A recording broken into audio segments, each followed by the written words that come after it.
Gawa tayo ng 3.5 liters worth of apple juice. Ito, puno to kanina.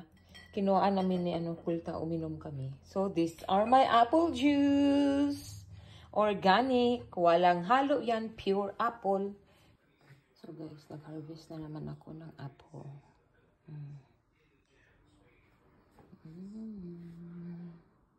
Here, as you can see, I'm washing the apples that I pick up from the apple tree in our yard, and I'm slowly cutting it into 4 pieces because I'm making an apple juice today. I decided to make an apple juice because there's a lot of apples that was falling in the tree, and it's a waste. And watch me how I cut the apples.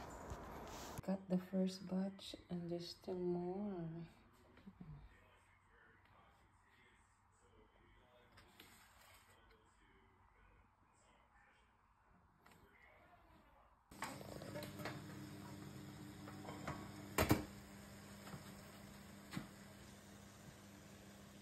Let's see if there's anything left.